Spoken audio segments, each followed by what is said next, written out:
sorrow is going to be all around you. You're going to be hearing shots go off. You're going to be hearing people get popped in the building right across from you. Niggas are going to mount up. A group of wolves with guns come up in your apartment building, and they're going to go from door to door robbing people, taking food right out their house. Hey, and having fun with your daughter too. There ain't gonna be no law. It's gonna be the law of survival of the fittest. That's the law it's gonna be. Go ahead. 2 Ezra 16:18. In the beginning of sorrows and great mournings, the beginning of famine and great death. The beginning of sorrows and great mournings, the beginning of famines and great death. People are going to drop dead literally from being hungry. People are going to drop dead from hunger. They're going to drop dead from dehydration. Because if they cut the water off, you screwed. They hit that shut-off valve and they turn all the water off in the city. Where you gonna go to use the bathroom, people gonna be drinking goddamn toilet water. Yep. Like you said, that's why Obama passed that bill, which gives the government control over all water sources. Whether you got well water, you can have your own personal well, the government takes control of that well. You getting your stuff from coming in from the water plant of the city, they take control of that. Yeah, they got the things like that water tower at the top of the building. They take control of those water towers. You told me that like before. That catches that rainwater right there. That's for like in times of emergency. Those water towers on the top of the building. That's for like times of emergency. That's what's going on. Go ahead. Precept. It's Psalms 59 and 14. And that evening let them return. Stop at verse 13. Consume them in wrath, consume them, that they may not be. Let them know that the Most High ruleth in Jacob until the ends of the earth. Salah. And that evening let them return and let them make a noise like a dog and go around about the city. Let them wander up and down for meat and grudge if they be not satisfied. Right. The scripture said, let them wander up and down the street like a dog. Like a hungry dog looking for a bone. People are going to be wandering up and down the street, looking to try to find something to eat. And you ain't going to find nothing. There ain't going to be nothing to eat. And that's all the work of the Heavenly Father. Back in 2 Ezra 16 and 18. The beginning of sorrows and great mournings, the beginning of famine and great death, the beginning of wars, and the power shall stand in fear, the beginning of evils, and what shall I do when these evils shall come? Right. Ezra said the beginning of wars. Great evil is going to be coming up upon this place. And there ain't nothing that you're going to be able to do against it. The police ain't going to do nothing. Because a lot of them are going to get taken out.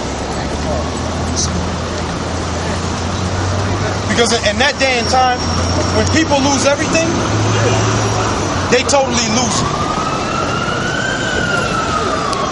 When people lose everything, they totally lose it. If a person starves for 5 days, they'll go rob and steal just to eat. If you starve for 15 days, you'll kill for food. Because ribs is going to be touching. Go ahead.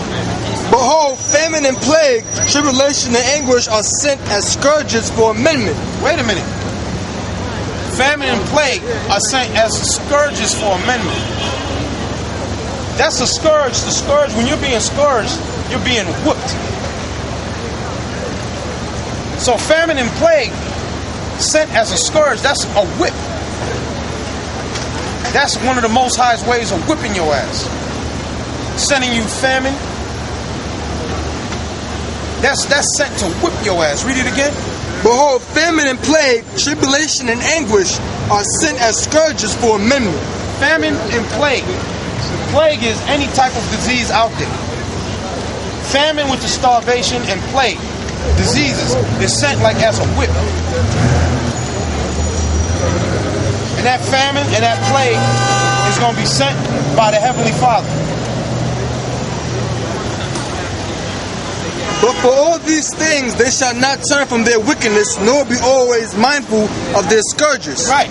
But even when all those things do come, you people are not going to turn from your wickedness. Neither are you going to be mindful of those scourges. You're still going to have that mentality of, oh, well, we got to still hope for a better day. Nigga, ain't no better day coming. Ain't no better days coming. Yeah, son. It's only downhill from here. Ain't no better days coming. Go ahead. Behold, victuals shall be so good cheap upon the earth that they shall think themselves to be in good case, and even then shall evils grow upon the earth. Right. Even then shall evils grow upon the earth. It ain't gonna get no better. Even though they got things out there cheap, you got a lot of stores going out of business.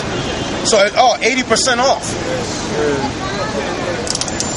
You're paying 80% off, 75% off, 50% off. So you figure you're getting a good deal. They going out of business. That's a liquidation sale. That whole place is being liquidated.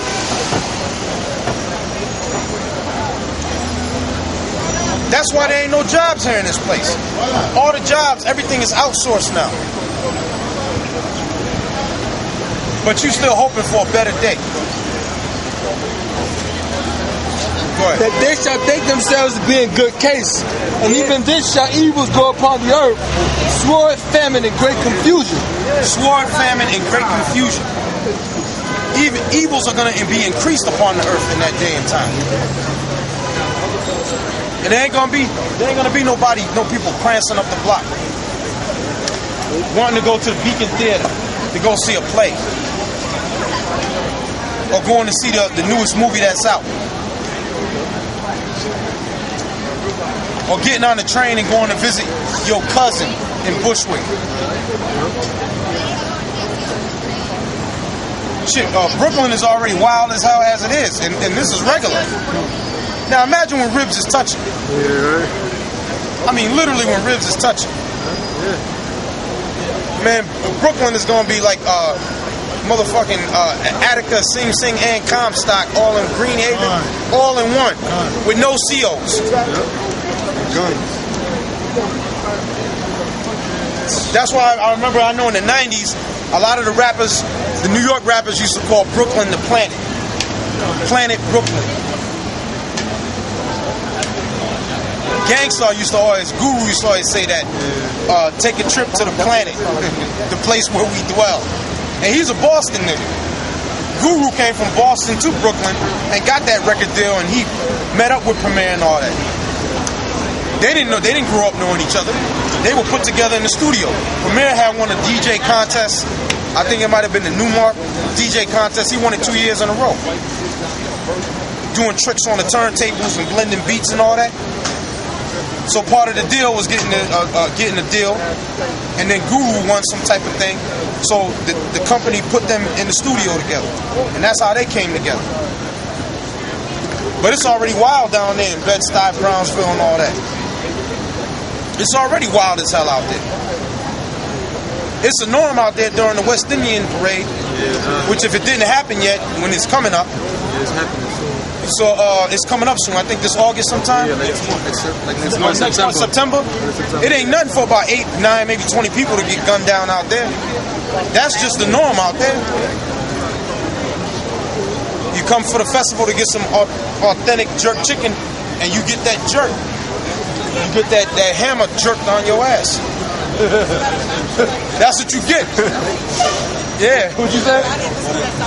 Neck get jerked. Yeah. Like you say, your neck get jerked from that bullet wound, man. You want that jerk? You want that authentic West Indian jerk? Yeah, go down there. Let's see if you make it back home. Just like he's saying, in Brooklyn it's so bad, and it's always been like that. Always. That the cops, they'll pull you over and they'll tell you straight to your face, we don't care if you're selling drugs, we don't care if you just beat your girl up, we're just looking for guns. They'll flash the flashlight in the car. Anybody got any guns in here? All right, these guys are cocaine. Go ahead. They don't care if you're in there. You could be in there sniffing a line of coke off the dashboard, and they'll let you go. Because there's so many homicides that happen, just random homicides. They're too busy with that. Like the elder was saying about the so-called Labor Day parade. I remember one year out there was a shootout and 2 little kids got trampled to death, man. Everybody started running and the gate fell down to keep the people back from the floats and all that. Little kids fell under it, and I believe it was a little boy in the girl that got trampled to death, man. So that shows you when shit get crazy, people think about themselves. They don't care about the little kids around them, old people, nothing. It's every man for himself. When shit gets hectic, it's every man for himself. Verse 22. And during that time, when it's every man for himself, women and children are food. You straight food, man. Right. For many of them shall dwell upon the earth shall perish of famine, and the other that escape the hunger shall the sword destroy. Wait a minute, the ones that escape hunger, you might have got you a meal to eat. But here come the sword. Boom. Here come the bang. So you escape the famine, but the wolf that's over here with the hammer want the food that you eating on. They're gonna take that food out your hand, blow you away, and then eat that food. So you escape the famine for that second, but now here comes the hammer. Go ahead. Yep. No, just keep reading that. Continue on. Shall the sword destroy, and the dead shall be cast out as dung, and there shall be no man to comfort them. And the dead is gonna be cast out as dung. Meaning like shit. There ain't gonna be nobody to put those bodies away. And you're gonna have plague just from that. Because if bodies are just laid out there in the open and they just start decaying, you can have outbreaks of diseases from that. With bodies just laying everywhere. That stench from the bodies rotting, and then disease springing up just from them dead bodies being there. Right? That was happening in Haiti. Like you said. Yeah, that was happening in Haiti. I think disease broke out called Cholera? Cholera. Oh man, Haiti, because there was so many people that was dying, that was dead out there, that the stench was giving people diseases, all types of diseases breaking down. That's right. Because them bodies weren't buried. And in a situation like that, them bodies got to be burned, man. Yeah. Burned and then tossed somewhere in the ground. Because you're going to have nothing but epidemics popping off all over the place. But guess what? There ain't going to be nobody to collect the bodies. You think a motherfucking ambulance service, you think an EMT is going to go riding into Bushwick? A girl get a flash and a tag. When the cops don't want to go into Bushwick? So you mean to tell me, EMT? Hey, maybe Lewis. Maybe Lewis. Remember Lewis who used to be out here? The EMT, the Puerto Rican dude. Maybe he might go up in there. Or the medics from MASH, right? Yeah, from MASH. They'll go up in there. Man, you go up into there, they're going to shoot your ass, and they're going to take that EMT truck, and they're going to be driving the EMT truck around sitting in the AC. And they're going to be bumping MOP. MOP in the ambulance. They're going to be bumping it in the ambulance. Woo! You know? Guns blazing. Ain't no EMT going to go up, man. When shit get crazy like that, all them different services, that shit is shut down. Yeah. And in that bill, the preparedness bill, I believe it take over all health resources too, if I'm not mistaken. All health resources and equipment. All health resources and equipment. That means ambulances, that means fire trucks. Dialysis machines. If you got a machine for sleep apnea, they call it a sleep app machine, where you put this oxygen mask on at night, and it sends oxygen into you. They take that over. If you're an asthmatic and you got one of those, I forget the name of it, but it's a machine that asthmatics use to do a breathing treatment. They take that over. If you're an asthmatic and you got one of those breathing treatment machines, under that act that Obama passed maybe 3 months ago, the government takes control of that.